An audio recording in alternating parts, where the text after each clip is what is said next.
OBC बहुजन पार्टीची राष्ट्रीय कार्यकारिणीची बैठक आज मुंबईत पार पडलेली आहे। प्रकाश अण्णा शेंडगे आपल्या सोबत आहेत, अध्यक्ष आहेत। अण्णा, काय नेमका निर्णय झालेला आहे या बैठकीमध्ये आणि काय ठराव पास केलेत? आजच्या बैठकीमध्ये एक तर लोकसभा निवडणूक जी पार पडली त्याच्यामध्ये आमचे सगळे उमेदवार जे आहेत त्या उमेदवारांच्या मुलाखती आणि त्यांचे अनुभव जे आहेत या बैठकीमध्ये आम्ही सर्वांनी ऐकून घेतले आणि यातून काय सुधारणा करायला पाहिजे ते सुद्धा अनेक त्यांनी सजेशन जे चांगले असे दिलेले आहेत की जेणेकरून येणाऱ्या विधानसभा हे जे निवडणूक आहेत त्याच्यामध्ये आम्हाला त्या निवडणुका योग्य रीतीनं त्या आम्हाला फाईट करता येतील। दुसरा महत्त्वाचा निर्णय जो आजच्या बैठकीत झाला की आता शिक्षक मतदारसंघ आहेत, 2 शिक्षक मतदारसंघ मुंबई आणि कोकण ह्या 2 मतदारसंघामध्ये निवडणुका लागलेल्या आहेत।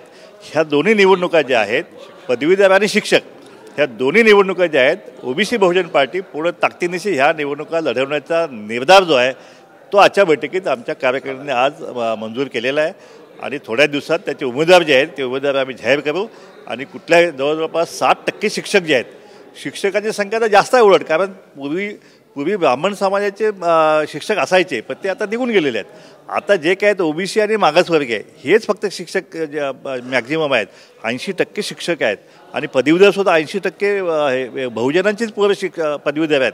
त्यामुळे आमचे उमेदवार जे उभे राहिले तर मात्र ह्या प्रस्थापित पक्षाचे उमेदवार जे आहेत त्यांचा टिकाव मात्र आमच्या उमेदवारापुढे लागण्याची शक्यता फार कमी आहे।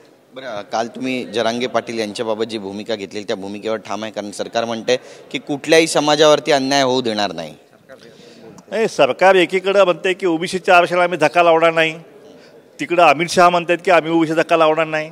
पण या महाराष्ट्रामध्ये काय घडलेलं आहे, या महाराष्ट्रामध्ये दिवसाढवळ्या ओबीसीच्या आरक्षणावरती डाका घालण्याचं काम जे आहे हे कुणब्यांचे दाखले घेऊन या ठिकाणी झालेलं आहे। 57 लाख कुणबी दाखले दिले गेलेले आहेत आणि आता तर उलट आता मागणी आणखीन बदलली आहे। आता मागणी अशी झाली की सरसकट सगळा मराठा समाज जो आहे तो कुणबी आहे असं करून GR दाखल करा म्हणून नव्यानं आंदोलन जे आहे ते आता सुरू होत आहे आणि हे आंदोलन म्हणजे ओबीसीच्या मुळावरचे आंदोलन आहे आणि त्यामुळं ओबीसी समाज महाराष्ट्रातला याला टोकाचा विरोध केल्याशिवाय राहणार नाही। ही मागणी आम्हाला मुळीच मान्य होणार नाही। जर सरकारने ह्यांच्या दडपणाखाली या प्रस्थापित समाजाच्या दडपणाखाली जर निर्णय घेतला तर मग मात्र ओबीसी समाज जो आहे या सरकारच्या प्रत्येक आमदाराला त्याच्या मतदारसंघात गाठल्याशिवाय राहणार नाही आणि त्याला त्याची जागासुद्धा दाखवल्याशिवाय राहणार नाही आणि त्याला फिरूसुद्धा देणार नाहीत। म्हणून या सरकारनं हे धाडस करू नये की हा ओबीसीच्या आरक्षणाच्या विरोधी काय भूमिका घ्यायची धाडस जे आहे ते करू नये अशी माझी आपल्या माध्यमातून सरकारला माझा इशारा आहे। एक शेवटचा प्रश्न आहे, लोकसभा निवडणूक नेमकी कुठल्या अंगाला जाते हे पाहणं आता महत्त्वाचं ठरणार आहे। महाराष्ट्रामध्ये 48 जागा आहेत, काय वाटतं नेमकं तुम्हाला? कारण ज्या पद्धतीचे विश्लेषक कयास लगावत आहेत 35 ते 36 जागा महाविकास आघाडीला मिळतील आणि बराच अंडरकरंट आहे असं सुद्धा बोललं जात आहे, तुम्हाला वाटतं हे खरं आहे? नाही, कसं आहे यावेळी एक नक्की आहे की कुठलीही महाराष्ट्राबाबतीत बोलायचं कुठलीही मोदी लाट किंवा मोदीची गॅरंटी असलं काही या महाराष्ट्रात दिसलं नाही।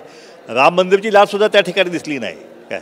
त्यामुळे एक तर लोक पब्लिक जे आहे ते सगळं भाजपच्या अँटी इन्कमशी म्हणजे गेली 10 वर्ष जे काही चाललं आहे या देशामध्ये त्याचा असंतोष जो आहे तो उफाळून जो आहे तो यावेळी बाहेर येणार आहे। त्यामुळं भाजप आणि जी आघाडी जी आहे म्हणजे महायुती जी आहे त्याला नक्कीच फटका जो आहे मोठा त्या ठिकाणी बसणार आहे। आम्ही आमचे जवळजवळ 16 उमेदवार त्या ठिकाणी आम्ही उभा केले होते, त्याचासुद्धा फटका जो आहे तो नक्कीच महायुतीलाच बसल्याशिवाय राहणार नाही। नक्कीच तुमचे किती उमेदवार निवडून येतील असा विश्वास आहे तुम्हाला?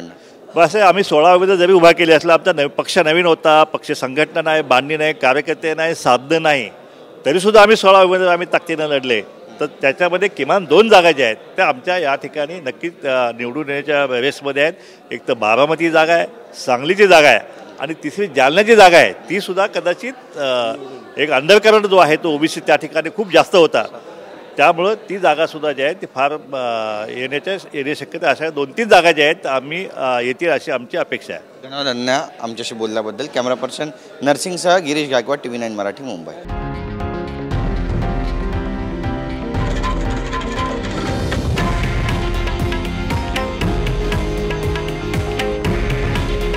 हे आहे देशातील नंबर 1 न्यूज नेटवर्क आणि आपण पाहत आहात TV9 मराठी। काळजी तुमची, हित महाराष्ट्राचं।